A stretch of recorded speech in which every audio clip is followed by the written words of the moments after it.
Originating live on blasttheradio.com. Ask your smart speaker to play Blast the Radio. Live video available on Facebook, YouTube, and Twitch.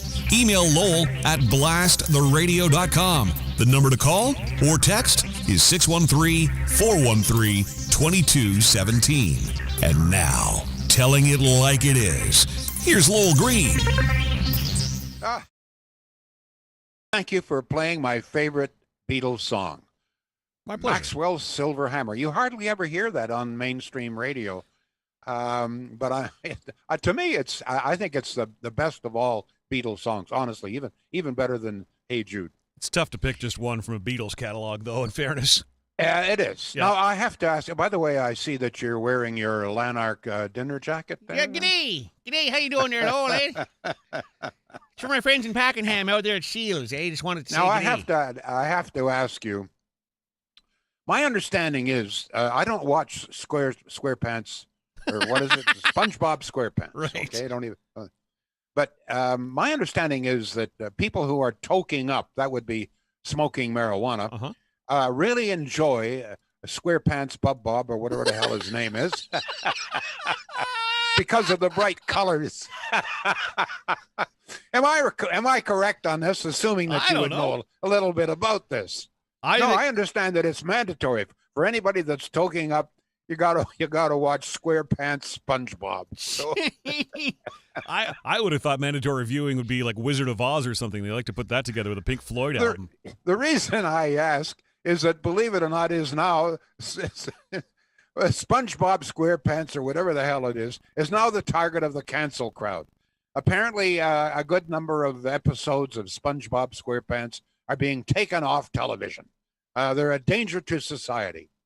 I guess the one that's really offensive, get this, in one of the episodes, some of the people fall down sick with a clam flu.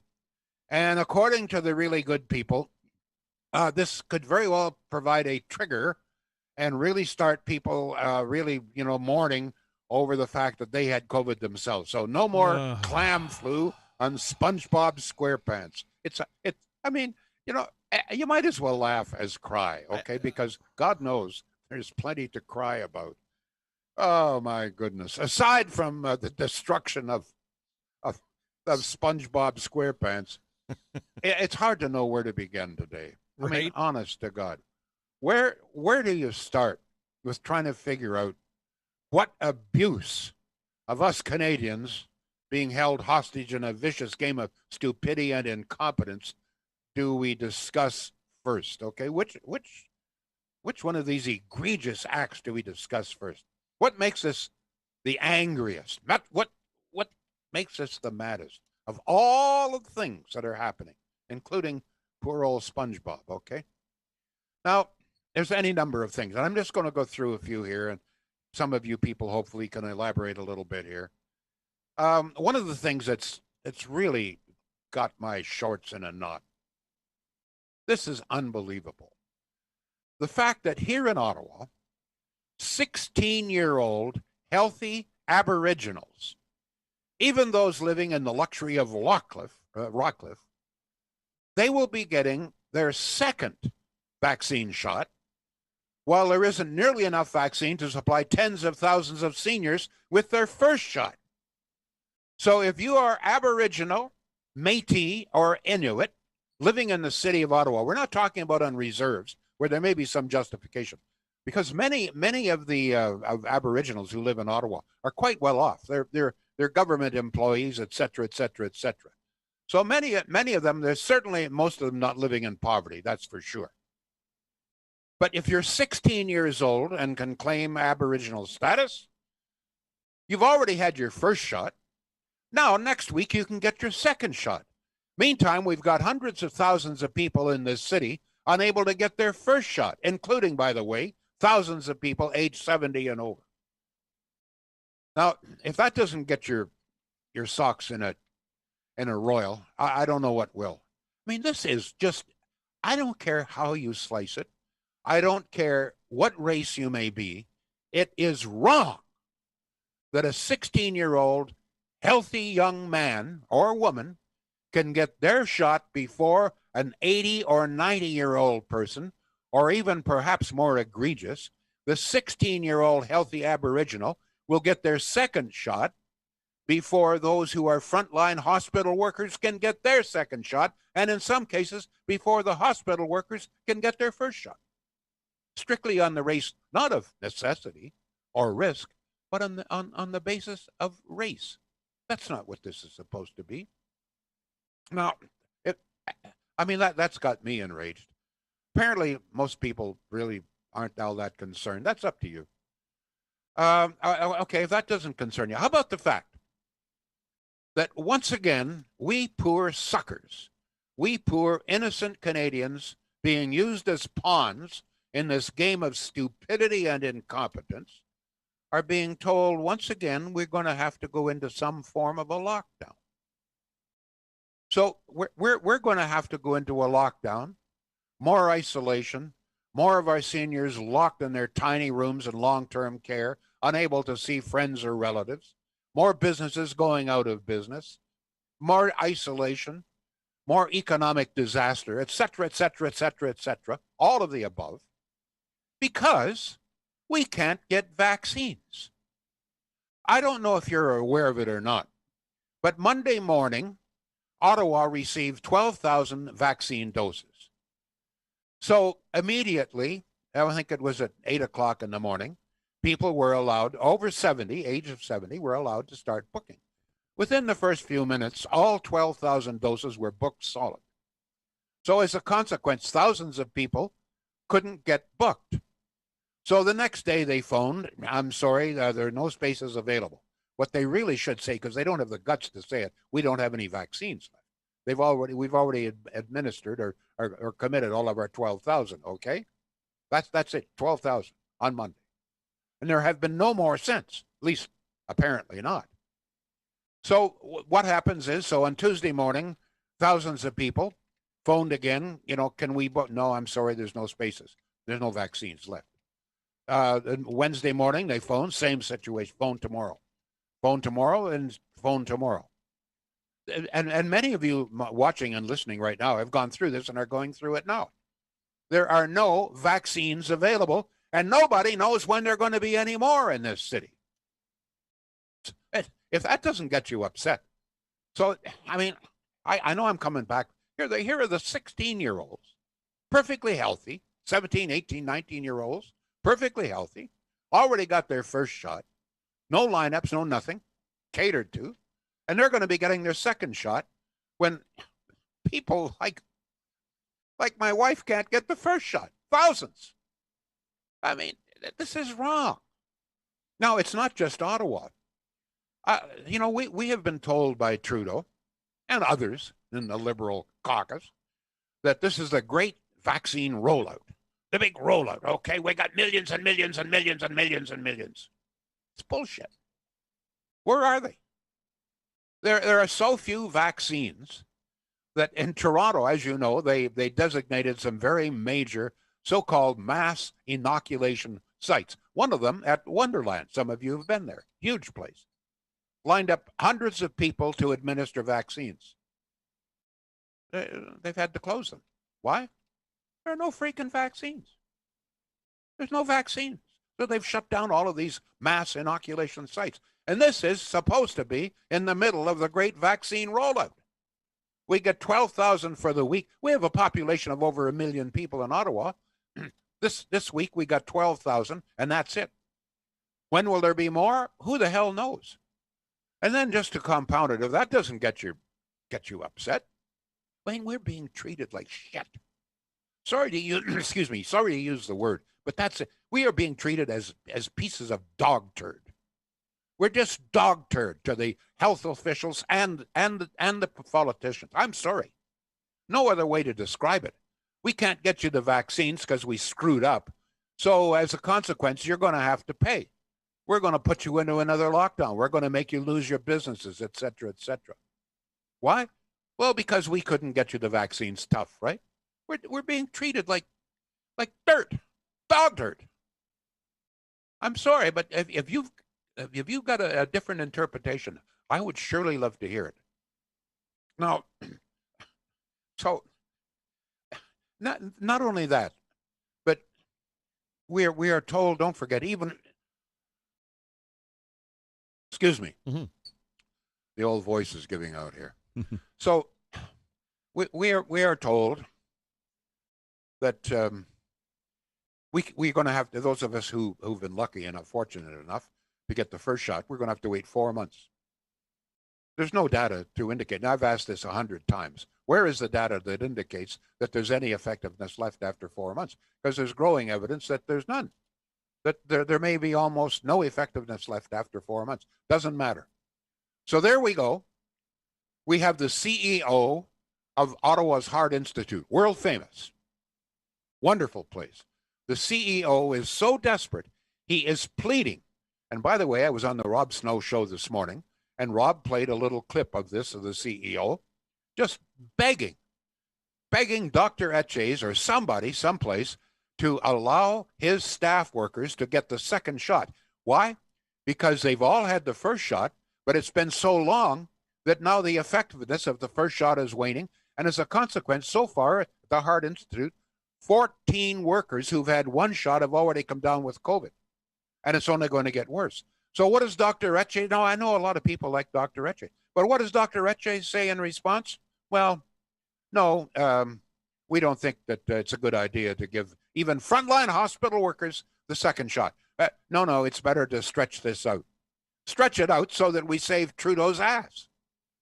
That's the only reason that we've got the 4 month delay. It's not because of health reasons. It's because we don't have enough vaccines to give everybody 2 shots.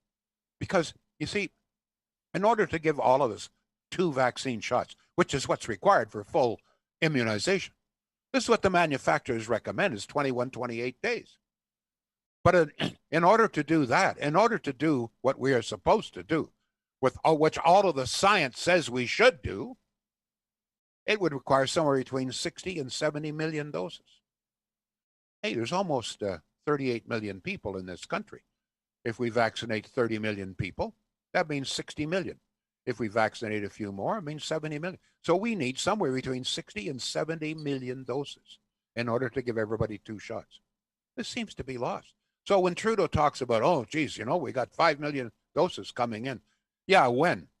We've been promised this. But if we do get 5 million, it's peanuts. Do you realize that right now in Ottawa, less than 2% of our, in Canada, I'm sorry, in Canada, less than 2% of our population has received both doses. In Britain, almost 50% of the people now have both doses, fully vaccinated. In the United States, it's about almost 20%. Oh, by the way, you don't think that the vaccine is functioning? Many of the states in the United States now, because of the heavy they're vaccinating 3 million people a day in the States, right? So as a consequence of this, many of the states are wide open now. If, excuse me, before coming on the air here, I turned on Sportsnet to watch the Blue Jays. The Blue Jays opening day at Yankee Stadium. By the way, they were leading 1-0 when I came on the air here. But guess what? Yankee Stadium about half full. Oh, they're allowing people into the ball games with the Blue Jays. Yes, they are. And in fact, because it's so cold and windy, the stadium is only about half full. They expect that probably in the next few days it'll be totally full. Meantime, we are so desperate here, so far behind here in Canada, the Blue Jays can't even play in Canada. The government won't even let the Blue Jays play in Canada because they would be a COVID risk. So they're playing. This is the difference, folks. They're playing to they could be playing to a full stadium in New York, but they're not even allowed to play in Canada. You don't think the vaccines work? You don't think we're slightly behind the United States, the UK, Israel, Chile, and 60 some other odd nations? We are. We are now, I think, it's hard to keep track, but I think we're now 61st when we factor in the percentage of the population vaccinated at least once. We're 60th or 61st. Apparently, that's good enough for most Canadians. I don't know. John, we've got some emails coming in here. Maybe Canadians will pay attention when they start realizing that people can go to a hockey game in New York. But Not in yeah, Winnipeg, that's right. not Yeah, in Toronto, the stadium, not in the Ottawa. arena, Maple Leaf, or the stadium will be absolutely full, or the arena. Yep. All right, some of the comments coming in. By the way, 613-413-2217. Let's hear from you on the phone today. 613-413-2217. We're on Facebook. We're on YouTube. All the links, blasttheradio.com/Lowell Green. All right, Lowell, Kathy says, fed up with lockdowns. Peter says he's fed up with lockdowns. They fail. Plan B, folks. White people of color are second-class citizens. Nina says, all the fuddle-duddle incompetences of the Trudeau government is what ticks me off. What's bugging cranky Lisa, who's watching on Twitch? She says the vaccine shortage is driving her crazy. Anne says she's pissed at Trudeau. No vaccines to book. She says she feels like a little monkey hitting the keys to book, knowing the results or knowing what the results are going to be. To the vaccine shortage, Chris says, I'm in my mid-60s and feel like I'm floating in vaccine limbo.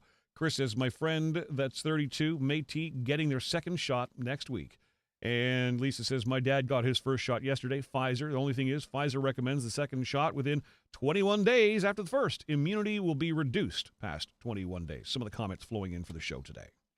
By the way, I got a couple. When I'm covering some of this on Facebook and elsewhere, I get comments from the Liberals, and the Liberal line concerning the lack of vaccines is that there are plenty of vaccines out there, but they're all stuck in freezers. It's all Doug Ford's problem. He's got hundreds of thousands of vaccines stuck in the freezer. That's the Liberal line. That is an outrageous, blatant lie. I have the government figures. These figures are from Health Canada. So these are Trudeau government-owned figures. Do you know what they are? That here in Ontario, get this now, government figure, this is from Trudeau himself, 93.14% of all vaccines delivered to the province of Ontario are now in someone's arm. The best percentage in all of Canada is right here in Ontario. 93, this was as of yesterday, 93.14% of all vaccines delivered are now in someone's arm. That sounds pretty efficient to me. The problem is not that they're in freezers. That's an outrageous lie, floated by the damn Liberals, the lying, bloody Liberals. Not them all, of course. But this is what's coming from, you know who I mean, the spin doctors in the Liberal Party. Folks, the 93.14% already in people's arms. And the 7% that aren't, you can be sure these have someone's name on it. Someone's name didn't show up for various reasons at various vaccine sites, et cetera, and probably in all probability will be delivered today. So there you go. Put that to rest, okay? According to Health Canada, the government's own agency, 93.14% of all vaccines delivered to Ontario are now in someone's arms. The problem is there's hardly any vaccines to be delivered to people's arms. Can you imagine? We got 12,000 doses on Monday in Ottawa. This is a city of over 1 million people. I don't know how many people are over the age of 70, but very clearly a lot more than 12,000. But the vaccines were all booked within minutes. No more. And we don't know. Now, if you're not upset with that, how about this? Excuse me, the old voice continues to give out. How about this? We are hearing, in fact, I heard on CFRA, and I've seen on Facebook announcement that the pharmacies, local Ottawa pharmacies, are going to be getting vaccines. Sounds good, doesn't it? Phone a pharmacy and see if they know anything about it. Well, the last time my wife phoned about 2 hours ago, in fact, she's phoned every day because she's supposed to be registered. The pharmacy say, we don't know anything about it. We don't know. We've heard nothing. We have no idea when they're coming in. We have no idea what's coming in, where, how, et cetera, et cetera. So how can this be? How can this, to me, falls squarely on the province. The province has somehow or other got the message out that pharmacies are going to be getting vaccine. Maybe they are, but the bloody pharmacies don't know about it. I mean, come on. I mean, you know what? It is stupidity on top of multiplied by incompetence, by, I think multiplied by callousness. The fact of the matter is, many of these people just don't care. Let me give you, I have to talk about Shields in just a minute. Let me give you an example of the callousness of these liberals. There is Catherine McKenna. She, the author of billions of missing dollars through the infrastructure. Catherine McKenna, who is responsible for canceling the construction of the Civic Hospital, where it should be right across the road. So there is she this morning. There's a picture of her, all smiles. She's carrying a fire extinguisher. Big joke, according to her. She says, she rang the fire alarm this morning to wake her kids up early. Big joke, big funny. And then she has the nerve. Don't forget, this is the day that they announce a lockdown, which is tragedy for many people in Ottawa, a big lockdown. She's just got a big pay raise today. The carbon tax has just gone up. Price of beer has just gone up. And what does Catherine McKenna say? Member of the Liberal Parliament. What does she say? Happy April Fool's Day to all. What? I mean, yeah, honest to God. Who even says that? That's no, but I mean, this was Catherine McKenna. This is a woman in charge of spending. April Fool's Day? Yeah. This is the woman in charge of spending billions of dollars of taxpayers' money. So removed, so isolated from reality and real people that she doesn't understand that when the city is in real bad straits, a lockdown, big pay increase for her, carbon tax increases, et cetera, et cetera, et cetera. But she's having a great time. She's having fun. She got her kids up early, so she wishes everybody happy April Fool's Day. Yay. This is a cabinet minister.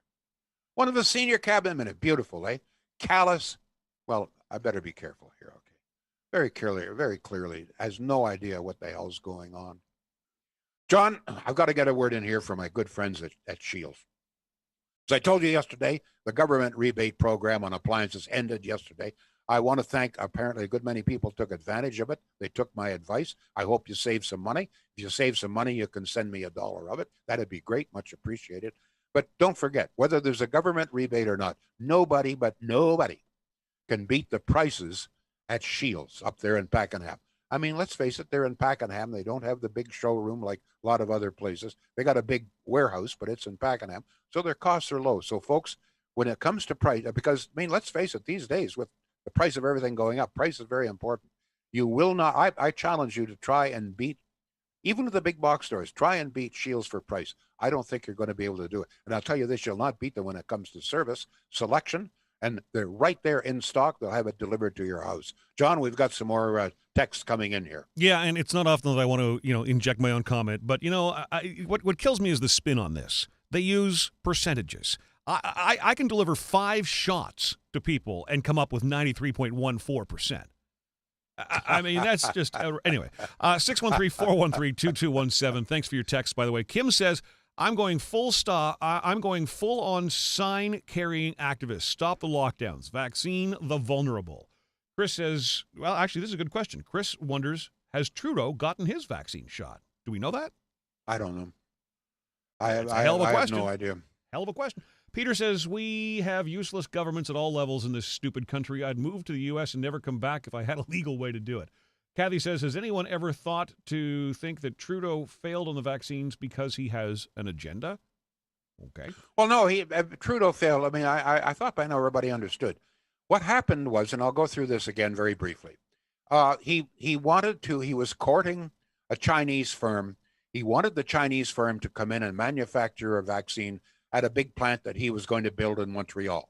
So he negotiated with China, the Chinese government, for about 3 months. And finally, it fell through. We're not exactly good friends with China. So why he would do this, God knows. And anyhow, he did. So the deal fell through. So as a consequence, we were about 2 months late in ordering vaccines. Now, it turns out, and they still, as you know, the Liberals still won't show us the contracts, because there's growing evidence that we really don't have contracts, at least originally, that really what we have are options to buy vaccine if they become available. That's why, in almost every case, the promised doses do not arrive. I think, as a matter of fact, this past month we were short, about 80,000, I think, vaccines short of what was promised, et cetera, because the contracts or whatever we sign do not commit these companies to it. They simply say that we have the option to buy if product becomes available. And very clearly, it's not available in many cases. So this is what happened. That's the big screw up. The biggest screw up was not supporting Canadian business. Several businesses came forward early in the game to the Liberal government and said, help us, give us some support here. And we feel that we can have vaccines and lots of them ready by early summer. The Trudeau turned them down. He simply, now, of course, big story now, late, 5 months later, he decides that, we're going to support local manufacture. A little bit late. Yes, John, more emails coming in here. Fair to say the rest of the world went and got these the minute they were shiny and new in stores, and here we are rummaging around a Value Village in a Sally Ann looking for our share. You're absolutely right. I mean, Israel was the first in. Israel, the day that this pandemic was announced, they contacted Pfizer, they struck a deal, and as a consequence, Israel today is almost fully vaccinated. But almost everybody is fully vaccinated, and the country is virtually wide open now. And the UK didn't have any manufacturing, but they decided that, hey, we'd better do this locally. They set up 2 manufacturing plants almost immediately in Britain and are now turning out millions of doses every day. As a consequence, much of the UK is now up. London is pretty well open now, folks. Meantime, while these other countries, and the United States as well, while these other countries are opening up, Canada is going into another lockdown. Why? Because we don't have the vaccines. Yes, John. Tammy chimes in. She says, the media is so left, making it sound like Trudeau is doing a great job on COVID and vaccinations. Most have given up caring. Peter says she's clueless like all other MPs. Most never saw an average day in a Canadian's life. Canadians need to protest like they do in Spain and France. Kevin chimes in saying Canada is the caboose of the vaccine train. And some emails coming in. Lowell at blasttheradio.com. Lisa says, no shortage of jackassery going on. The parents of these 20 to 39-year-olds should hang their heads in shame. Parenting is from cradle to grave. I don't know what she's talking about. That's got nothing to do with the pandemic. Sorry, Lisa. Like you, Lowell, I get angry when I think that people are just not paying attention, but then I read several newspapers and TV news stations, and I have to ask, pay attention to what? Unless you look for a very few select columnists, there just isn't any criticism of Trudeau or the Liberals. They are not called out for their lies. O'Toole gets no airtime. There's no question period. There's hardly a whisper from the press gallery. It's really discouraging, says Rob in Carleton Place. Thank you very much. I just want to point out, to fully vaccinate everybody in this country, as I said, would require 60 to 70 million doses. Now, folks, after 3.5 months, and it is, the first vaccines came out December 14th. So it's now 3.5 months. After 3.5 months, we still have not administered 6 million doses. We still have not administered 10% of what is required. We're at about 9 point something. Folks, 3.5 months, and we haven't vaccinated, we haven't provided 10% of the vaccinations that are required. Do you realize this?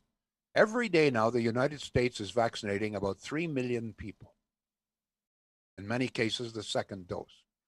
So that means that in 2 days, the United States is vaccinating as many people as we have been able to vaccinate in 3.5 months. And this is acceptable to you? The consequences are that we're back into another lockdown. Place the blame where it belongs. If we had the same kind of rollout of vaccines that they've got in Israel or the UK or in Chile or in Bahrain or in the United States, we wouldn't be going into a lockdown. Centennial Glass. Yes, this morning the carbon tax went up 33.33%. And I've said this before, but it has to be said again. The cost of everything will go up. Folks, take advantage. Centennial Glass, number one, it's a large company, but they're local. They hire their own people. This is not somebody that they hire, in a subcontract.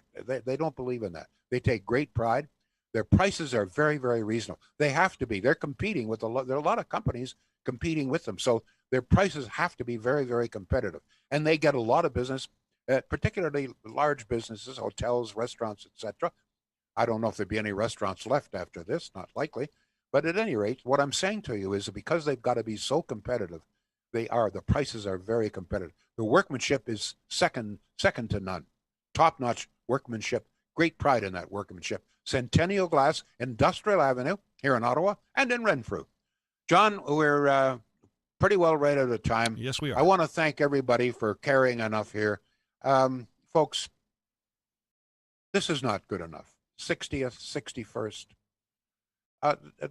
This is not the Canada that you want. I don't think anyway. Certainly not the Canada I want. We deserve better. It's not our fault. We are doing everything we are supposed to. Well, most of us are. Yep. We are behaving. We're staying in our homes. We're wearing our masks. We're following the orders. We're not objecting when you lock us down again and again and again. Not seeing our family for Easter this weekend. That's right. We're doing what we. But you politicians and you health experts, you're not doing your job. You haven't done it. You've screwed up. I don't know what the answer is very clearly, folks. But I'm telling you this. We Canadians deserve far better. Thank you. You know, it's Easter. Enjoy yourself. You'll be pretty well locked in your home. Enjoy your family. It's not as if we haven't seen a whole lot of them. But, folks, you know what? You're still alive. It's still a great country despite the mishandling of it. Enjoy what you can. Thank you. We'll be back. Lowell Green, live on blasttheradio.com. Show info and links at blasttheradio.com/Lowell Green. Can't join us live? Subscribe to the Lowell Green podcast. Available on Apple, Google, Spotify, and